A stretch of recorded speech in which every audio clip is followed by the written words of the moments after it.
இனிமையான காலை பொழுது. கதிரவனின் கதிர்கள் இப்புவியில் பட்டு ஒளி வீச தொடங்கியது. சூரியன் பெரிய ஆரஞ்சு பழத்தை போல் காட்சி தந்து கண்களுக்கு குளிர்ச்சி தந்தது. சென்னை விமான நிலையம். அந்த விமான நிலையத்தில் சுவிட்சர்லாந்தில் இருந்து வந்த விமானம் வரவிருக்கும் தகவல் சொல்லப்பட்டது. அந்த பிரம்மாண்டமான வெள்ளை பளிங்கு போன்ற விமானம் தரையிறங்கப்பட்டது. அதிலிருந்து வந்த பரத் மற்றும் ராதிகா அவர்களுக்கென்று காத்திருந்த ஹுண்டாய் காரில் ஏறி சென்றனர். அந்த கார் ஒரு பெரிய வீட்டின் முன் நின்றது.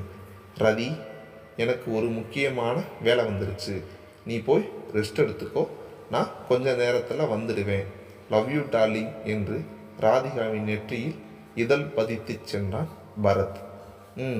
சரி என்று சிரித்திக்கொன்றே விடை கொடுத்தாள் பரத்தின் ரதி என்னும் ராதிகா.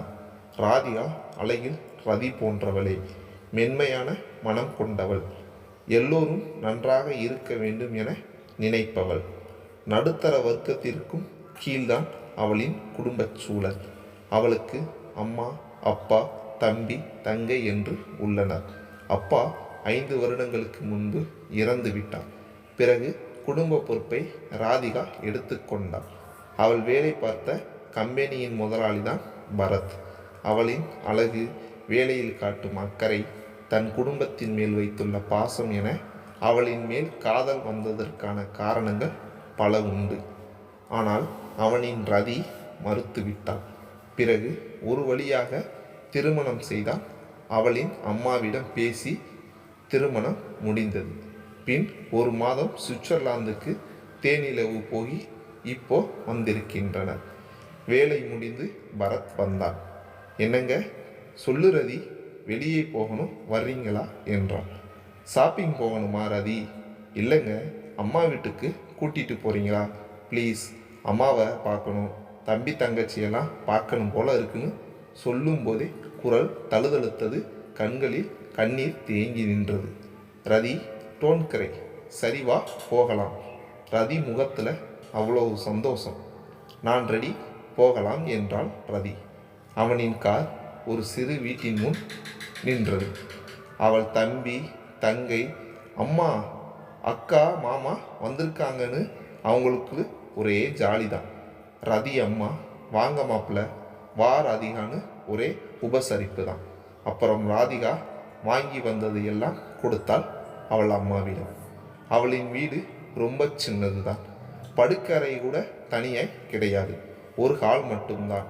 அதுவே தான் அவர்களுக்கு வரவேற்பு அறை, படுக்கை அறை, சமையலறை எல்லாம். ராதிகா தன்னோடு இருந்த சுவிட்சர்லாந்து தேனிலவிலும் தன் பெரிய வீட்டிலும் மகிழ்ச்சியாக இருந்தால்தான். ஆனால் இப்போதுதான் அவளது முகம் தனிக்கலையாய் ரொம்ப மகிழ்ச்சியாய் இருப்பது போல் இருக்கிறது என்று நினைத்து கொண்டான் பரத். ராதிகாவின் அம்மா அவளுக்கு பிடித்ததையெல்லாம் செய்து கொடுத்தார். அதை கொண்டு ராதிகாவின் மனம் நெகிழ்ந்தது. சந்தோஷத்தில் ஆனந்த கண்ணீர் வந்தது. யாருக்கும் தெரியாமல் துடைத்து கொண்டார். என் புருஷன் என்னதான் கோடீஸ்வரனாய் இருந்தாலும், அவ்வளோ பெரிய வீடு, தேனிலவுக்கு சுவிட்சர்லாந்து 5 ஸ்டார் ஹோட்டல் சாப்பாடுன்னு இருந்தாலும் அது எனக்கு பெருசாக தெரியலை. ஆனால் என் அம்மா வீட்டில் இருந்தால் மனசுக்கு ஆறுதலாக இருக்கிறது. தம்பி தங்கை கூட நேரம் போனதே தெரியவில்லை. அம்மா கையால் ஒரு வாய் சாப்பிட்டாலும் வயிறும் மனசும் நிறைஞ்சு போச்சுன்னு மனதில் நினைத்து கொண்டாள் ராதிகா. இரவு உணவை அங்கேயே முடித்து கொண்டு சென்று விட்டனர் தங்கள் வீட்டிற்கு.